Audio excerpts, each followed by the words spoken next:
10장 앞부분의 내용과 연결되어지는 그런 내용입니다. 그래서 앞부분의 내용을 저희가 잘 이해해야만 오늘 본문의 말씀도 함께 이해할 수 있습니다. 2절 말씀 한번 보시죠. 10장 2절 말씀 보십시오. 내가 증언하노니 그들이 하나님께 열심히 있으나 올바른 지식을 따른 것이 아니니라 이렇게 표현하고 있습니다. 유대인들이 갖고 있는 열심에 대해서 지금 이야기하고 있는데 일반적으로 어느 종교에서나 열심을 강조합니다. 열심히 헌물도 하고 작정기도도 하고 금식도 하고 초대학교도 드리고 가정이나 직장인보다 그들이 섬기는 종파, 교단, 교회에 더욱더 헌신적을 요구하는 것이 일반적인 종교의 형태들입니다. 그러면서 종교적 규례들을 지킬 것을 엄격히 요구하고 있고 또 그러한 지킴을 통하여서 우리가 축복을 받는다라고 그렇게 이야기를 하고 있습니다. 종교라는 이름을 갖고 있는 대부분의 종파들이나 종교들에서는 자기 종파의 공과 쇠퇴를 열심으로 척도를 삼고 열심히 있으면 옳은 것이요 없으면 잘못된 것이다 라고 일반적으로 그렇게 말하고 있습니다. 우리 기독교에서도 마찬가지입니다. 우리 신앙의 척도가 열심입니다. 얼마나 열심히 하느냐가 신앙이 좋다 그렇지 않는다를 평가하는 것 같습니다. 열심히 곧 믿음의 양입니다. 내가 얼마나 하나님 앞에 열심으로 행하느냐에 따라서 하나님의 축복이 비례해서 결정되어진다고 그렇게 우리는 생각합니다. 그래서 대부분의 목회자들이 갖고 있는 관심은 어떻게 성도들을 열정적으로 만드냐 하는 것입니다. 어떻게 열심히 있게 만드냐, 열심히 헌금도 하게 하고 열심히 신앙생활 여러 가지 규례들을 지켜나가며 예배에 참석하게 하고 또 열심히 어떤 하나님의 말씀들을 지켜 순종하는 태도를 가르치려고 하고 그런 것이 우리 성도의 삶이라고 이야기합니다. 물론 이런 것은 어떤 의미에서는 일면 타당한 부분이 있습니다만 이것이 자칫 오해되어져서 열심 그 자체가 정당화되어진 경우가 많습니다. 그러나 열심이라고 하는 것은 양면성이 있습니다. 열심히 하면 할수록 하나님께 더욱더 가까이 가는 경우도 있고 열심히 하면 할수록 하나님께 멀어지는 경우가 있습니다.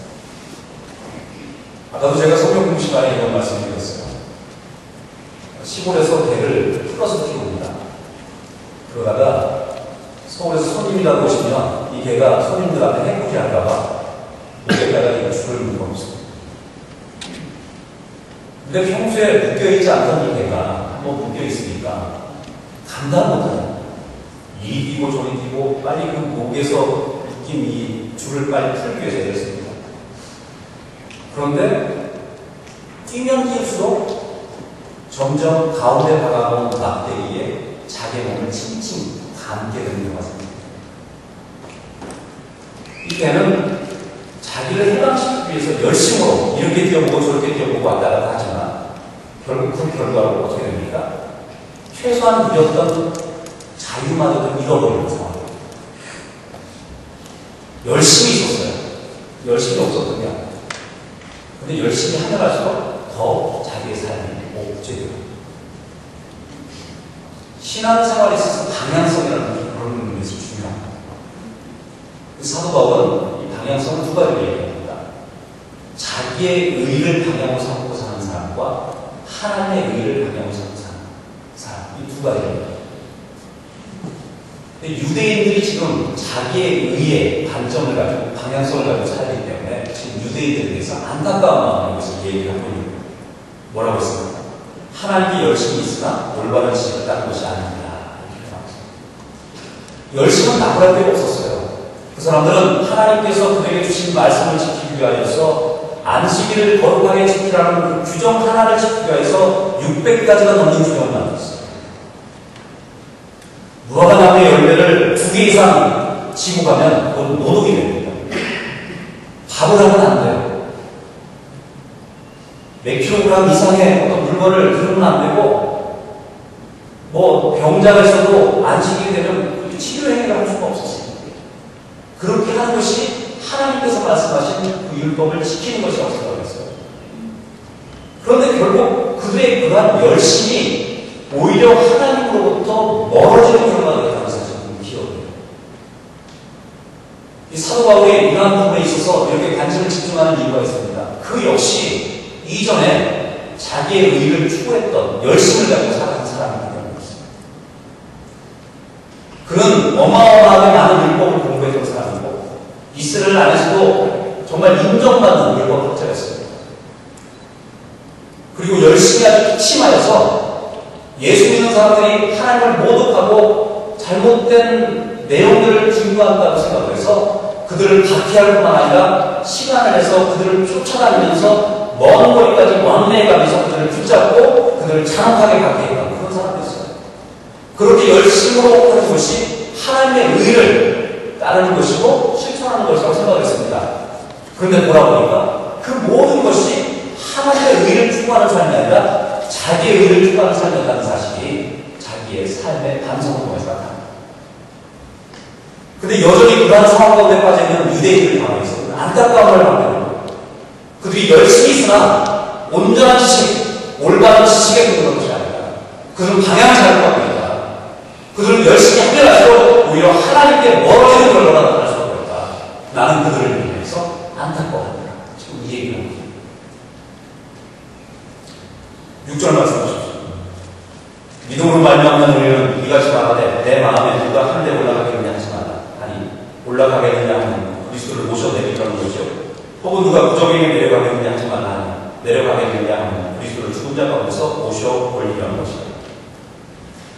이 말씀은 신명기 30장의 말씀을 사도 바울이 자유롭게 인용하고 있습니다. 신명기에 나오는 그 내용은 이거와는 약간 차이가 있습니다만 그 본질적인 내용을 가지고 사도 바울이 의미로 약간 단어를 바꿔서 설명을 하고 있습니다. 사도 바울이 지금 이 얘기를 하는 이유는 이것입니다. 우리가 신앙생활하면서 하나님께 올라가기도 하고 또 지옥에 내려가기도 하고 무슨 말입니까? 우리가 하나님처럼 되려고 하고 또 하나님을 위해서 정말 지옥과 같은 고통까지도 결단하는 그런 헌신을 합니다. 그런데 지금 사도 바울이 얘기하는 것은 무엇이냐면 이미 하나님의 의는 너희의 수고와 노력을 요구하는 것이 아니라 이미 너희에게 주어졌다는 거예요. 그걸 얘기합니다. 내 힘과 내 능력으로 내 열심으로 내 결단으로 내 각오로 어떤 일을 이루기 위하여서 하늘까지 올라가야 한다고 생각하지 마라. 땅 끝까지 내려가야 한다고 생각하지 마라. 하나님 위해서 나의 모든 것을 바치고 내가 음부에 빠지는 한이더라도 내가 이 일을 실천하겠습니다라는 다짐이 너에게 요구되어진 것도 아니고 하나님처럼 되기 위해서 가장 신령한 모습으로 가장 화려하고 가장 종교적인 모습으로 서야 할 의무도 너에게 없다. 지금 너에게 원하는 건 하나님께서 하시는 것이냐. 이미 하나님께서 너희를 위해서 만들어 오신 하나님의 의 예수 그리스도 그분이 오셔서 너의 모든 죄와 모든 아픔과 모든 잘못들을 해결하셨으니 그가 하신 모든 일들을 받아들이고 인정하여 시인하고 믿음으로 나아가 그것만이 너희에게 요구되어진 것이다. 이것을 우리가 신앙생활하면서 얼마나 우리의 의에 사로잡히는지 모르는 얼마나 없어. 그렇게 안 하면 견딜 수가 없어. 강박감이 있어. 내가 이렇게 살아야지 이렇게 하지 못하는 내 자신을 항상 원망하고 그렇게 살지 못하는 내 자신에 대해서 가슴을 강박감이 내가 이렇게 열심을 내야 하는데 이렇게 해야 하는데 하나님을 말씀하신 이 모든 것에 대해서 내가 이런 식으로 이런 결단으로 내가 실천을 하는데 그렇게 하지 못하는 내 자신을 보면서 항상 부족하고 항상 내 자신에 대해서 마음이 아프고 힘든 거예요. 강박감이 없어. 마음이 평안은 사라지고 기쁨도 없고 만족도 없고 그저 집착하고 그냥 아픔만 있는 거예요. 그러면서 우리는 그것을 신앙이라고 해요. 여러분 신앙이라고 하는 것은 내가 무엇을 행하려고 할 때는 우리에게 이런 아픔을 줍니다. 답답함을 줍니다. 여러분 우리가 무엇입니까? 과연 우리가 하나님의 의를 만족시킬 수 있는 충분한 능력과 자격이 우리 속에 있습니까? 없어요. 그것이 부족하기 때문에 우리가 구원받아야 할 이유가 있는 것이고 그것이 부족하기 때문에 하나님께서 우리에게는 더 이상 의를 기대하지 못하고 하나님께서 친히 예수 그리스도를 우리 땅에 보내주셔서 그분을 통하여서 우리가 의롭게 되어지는 은혜를 구원을 받도록 하셨어요. 그게 하나님의 사실입니다.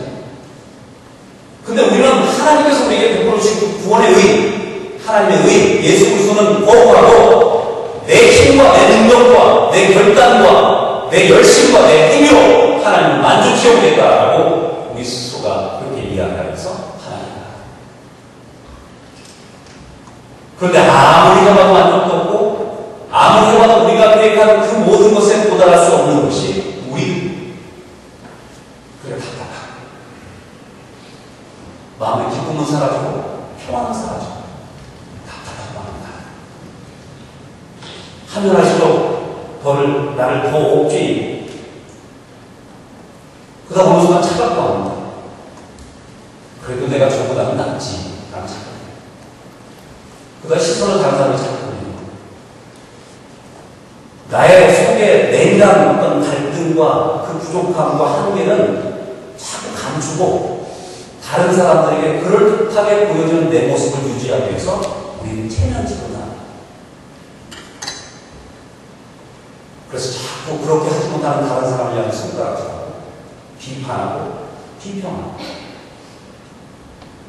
나는 잘 살고 있는 것처럼 항상 그 시선은 다른 사람에 대해서 집중하고 있습니다. 내 자신을 보지 못하니까 자꾸 다른 사람을. 그래서 바리새인들이 하는 것처럼 나는 저 새과 창기와 같지 않습니다. 나는 실주도 하고 하나님께 이러이러한 일도 하고 이런 헌신도 하고 나는 저들과 다릅니다라고 우리 스스로 그렇게 이야기합니다. 근데 그래도 만들 게 있습니다. 그래도 부족한 건 우리 속에 어쩔 수 없는 부분입니다.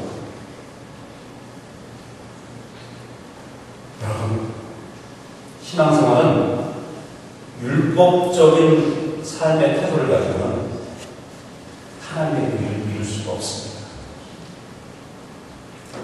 하나님의 의를 이루고 신앙생활 속 참된 만족과 기쁨과 평안을 우리가 얻을 수 있는 유일한 방법은 하나님의 의를 받아들이는 것입니다.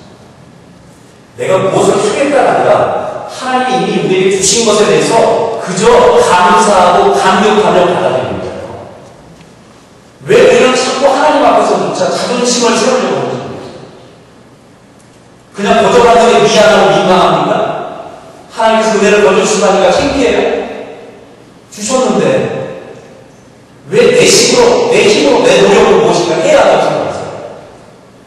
이미 하나님께서 은혜를 주셨고 그것에서 우리가 입으로 시인하기만 하면 믿기만 하면 하나님께서 우리에게 주신다고 했는데 왜 우리는 자꾸 우리의 노력과 힘으로 무엇인가를 자꾸 이루려고 합니까? 그러다 자꾸 우리 속에 만족도 없고 기쁨도 사라지고 평안도 사라지는 그러한 비참함을 경험하면서도 왜 우리는 여전히 율법적인 삶의 태도를 속에 가지고 있습니까? 여러분 마음을 여십시오. 하나님 말씀을 들으세요. 말씀 속에서 여러분에게 주시는 참된 평화와 기쁨을 회복하십시오. 다른 사람을 향해서 왜 저 사람은 저럴까 그를 지적하지 말고 나에게 주신 하나님의 은혜 아무것도 아닌데 조건도 안 되고 자격도 안 되는데 일방적으로 나를 사랑하셔서 나에게 구원을 베풀어 주시고 은혜를 베풀어 주시는 그 하나님의 사랑에 대해서 감격하고 감사하면서 오늘을 살아가면서 평화, 기쁨과 만족을 누리는 삶, 이것이 우리가 추구해야 할 하나님의 의로 성도의 바른 삶이 아니라 저는 그렇게 믿습니다. 여러분, 저는 목회자로서 이런 답답함이 있습니다. 어떤 사람들은 사람들을 격려하고 열심히 하는 사람들을 자꾸 두드려주면서 격려하고 결국 그래서 교회가 성장하면 좋은 게 아니냐 그렇게 얘기합니다. 여러분 과연 그렇습니까? 물론 겉은 성장할 수도 있지만 우리 속에 신앙 자체가 오해되어지는 거예요. 하나님께 받는 축복마저도 은혜가 아니라 내 열심과 내 수고와 내 헌신 때문에 내가 얻는 결과로 이해하는 겁니다. 그런 식으로 여러분의 신앙이 오해되어진다면 그 책임이 누구에게 있습니까? 신앙을 우리가 좀 보십시오. 신앙은 단순한 것이다. 신앙은 이미 하나님께서 우리에게 베풀어 주신 것에 대해서 인정하고 받아들이고 감사하는 거예요. 그게 신앙의 전체예요. 내가 무엇을 해야만, 어떻게 해야만, 어떤 율법을 지켜야만, 얼만큼 열심히 해야만 하나님께서 복을 주신 하나님이 아니라 우리의 기독에도 불구하고 일방적으로 우리를 사랑하시기로 작정하셔서 지금도 우리에게 끝없는 은혜와 공유를 베풀어 주는 하나님을 믿는 믿음 안에서는 이것이 신앙입니다. 제가 열심히 하는 사람들을 나무라는 것이 아닙니다. 우리가 하나님의 주신 은혜에 대한 감사와 감격이 있으면 당연히 열심히 나타납니다. 그러나 그 처음의 동기가 나를 드러내기 위하여서 하나님의 은혜조차 감사하고 받지 못하니까 내 힘과 내 노력으로 무엇인가를 이루겠다는 동기와 자세를 가지고 우리가 그 일을 해간다면 그것은 자기의 의를 추구하는 것이고 율법적인 삶입니다. 감사를 통해서 나타나는 모든 우리의 신앙의 이루어지는 하나님께서 기쁨 받으시는 놀라운 재미입니다. 이 사실을 여러분 잘 들어주십시오. 저는 모쪼록 올 한해 우리 성도들의 삶이 하나님으로 인하여 하나님이 이미 베풀어주신 그 은혜와 그 윤율로 인하여 그 안에서 자유롭고 감사하며 기쁨이 충만하고 평화가 가득한 삶을 우리의 신앙 속에서 경험하게 가지만 무엇을 할까 해야만 하는데 라는 답답함 때문에 여러분의 삶을 옮기지만 그리스도 안에서 자유롭고 누리십시오. 기쁨으로 나아가십시오. 그 하나님께서 더욱더 깊은 구원의 경지까지 하나님께서 인도하시고 확신합니다. 양도기 왔습니다.